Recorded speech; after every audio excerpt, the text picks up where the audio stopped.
UFC is an extremely competitive sport, and injuries, well, they're quite common. That, of course, doesn't make it any easier to deal with, especially if you're Jiri Prochazka and need to let go of a hard-earned championship as a result of one. Not the best year of his life, that's for sure. In this video, we'll look at Jiri Prochazka vacating his championship due to a severe shoulder injury, so stay tuned. First off, Jiri Prochazka is vacating his championship. Winning a championship is a great honor in the UFC, and one that's no doubt very hard to achieve. You fight against the previous champion, and there's a reason why they got that title in the first place. And if that fight isn't hard enough, what's even harder is keeping the championship after you've earned it. As soon as a new champion is crowned, fighters start scrambling to challenge him, all in an attempt to claim the championship for themselves. Jiri Prochazka has had quite an epic career until now, not that it was nearly finished. Sadly, the UFC light heavyweight champion couldn't retain his 205-pound championship. And this isn't because he lost, not at all. Instead, the fighter had to vacate his championship due to an injury. That said, he intends to return for it as soon as possible. Still, at least until he's recovered from his severe shoulder injury, Jiri will have to say goodbye to his hard-earned championship. The president of UFC, Dana White, announced that he has decided to vacate the championship. We've already mentioned that the hardest part comes once you've successfully claimed the championship.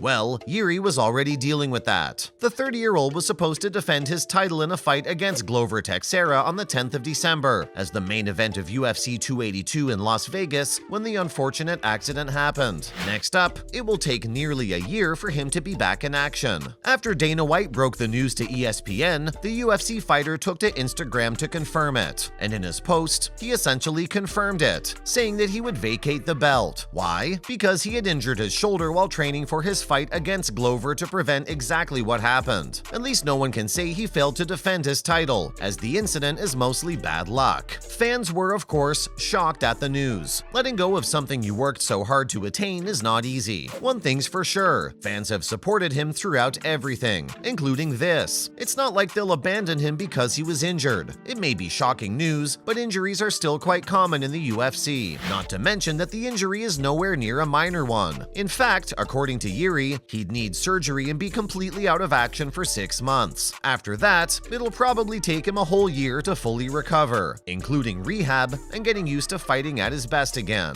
Jiri's manager Tim Simpson said that the UFC fighter had decided to vacate the title to show respect to the division. Tim told ESPN that the 30-year-old had elected to vacate himself, and this was a respectful decision, as somebody else could have made him vacate it, or he could have held on to the title and faced criticism from UFC fans. What's more, Jiri will be back for the belt as soon as he recovers. Another fighter might have tried to cling to the title for as long as possible, but Jiri isn't like that. He's a bit of a samurai. The second he found out just how long it would take to get him back on his feet, he realized it would be selfish and disrespectful to hold on to his championship, as it would only result in other fighters not being able to fight for the belt. But whether he has the belt or not, everybody knows that Jiri is the champion until proven otherwise. Of course, if the belt is up for the taking, somebody has to fight for it. The stakes at the UFC 282 3-round fight went up a lot. Jan Blachowicz and Ankalaev were already scheduled to fight each other, and now they will also be fighting for the belt. Meanwhile, Glover was offered a fight against Magomed for the title but refused. In an Instagram post, Jiri apologized to Glover and announced that the second he's back in action, he'd be fighting to get his belt back. The fighter said he'd go for it as soon as his doctors told him it was safe to fight again. Besides, with determination like that, he should be able to get his belt back no matter who holds it after him. The confidence of a true champion for sure. Jiri said the most important thing for him was to put up his best performance and compare it to the best. Lastly, the career of Jiri Prochazka. Jiri currently fights in the UFC's light heavyweight division. He was the champion of the Reason Fighting Federation light heavyweight and the inaugural Gladiator Fighting Championship light heavyweight champion. He ranked 10 in the UFC men's pound-for-pound rankings after 14th November, and out of his 33 matches, he's won 29. Being a champion of the 2011 Czech National Championships, the fighter is also the first champion from the Czech Republic and has been awarded Fight of the Nights 2 times, once in his fight against Dominic Reyes and the second time for his fight against Glover Teixeira. For his fight against Reyes, he was also awarded ESPN's 2021 Mid-Year MMA Awards, Best Finish of the 1HY. Now moving on to Jiri Prochazka on USADA's frequent frequent visits. First up, Jiri Prochazka is the tested fighter in the UFC this year. Jiri Prochazka, the current UFC light heavyweight champion, has been tested more times by the USADA than any other UFC fighter this year. According to the USADA records, the 30-year-old is the favorite athlete of the United States Anti-Doping Agency by quite a margin. He's been tested a whopping 61 times so far in 2022. Comparatively, the next in line with the most samples turned in is the strawweight prospect Ariane Carnelosi and middleweight contender Paulo Costa, with both having turned in 20 each. The Brazilian tandem is the only two other than Jiri to have submitted 20 or more samples. Other than these three, only 33 fighters in the entire UFC have been tested 10 or more times. Coming up, Jiri says that if this is the price to be champion, he will pay it. When Jiri was questioned about the unusual amount of times he was being tested, he laughed and appeared unfazed. He said that the USADA has been coming daily, and sometimes it's boring and he's tired of that. The Czech said that he wakes up at 5 a.m. and wonders if they'll come today, but he's willing to pay if this is the price of being the champion. Jiri has tested 27 times during the third quarter of 2022, including 24 tests in October alone. Recently, he appeared on the Believe You Me podcast of Michael Bisping and confirmed that there were more than 27 visits in 1 month and said that it was a little bit crazy. Another time, during an interview with Mark Raimondi of ESPN, he called the constant visits a little bit annoying, but reiterated that he was willing to pay that price as a champion. The fighter said it's already been more than 50 times, but he doesn't count that. Prochazka became champion in June at UFC 275 in Singapore, winning against Glover Teixeira in a back-and-forth war. He pulled off a last-minute rear choke and forced Teixeira to tap. The pair had a rematch scheduled in the main event of UFC 282 on 10th December at the T-Mobile Arena in Las Vegas. Finally, Jiri has received no explanation from the USADA. Jiri's management was concerned by the frequent visits by the USADA, but when they talked with the authority about the reason for the constant visits, they were told that, according to the law, they're allowed to do that and can test him whenever they want. Even though the fighter understood that USADA employees aren't the ones deciding on whom to test, he did feel the need to inquire about how frequently they were visiting. Jiri revealed that he had asked them several times, but they didn't answer him because it was their work and they could do that. The same thing happened when his manager contacted him. The situation got to a point where, in Vegas, his manager told him that he had to correctly write his address and number because they might come for testing. Despite this, Jiri said that he wasn't distracted from his training for UFC 282 and intended to finish Teixeira again. That's a wrap for this video. Are you a fan of Jiri Prochazka? Were you shocked to hear about the news? Let us know in the comments below. Make sure to give this video a thumbs up and subscribe to our channel for more videos like this. See you in the next one.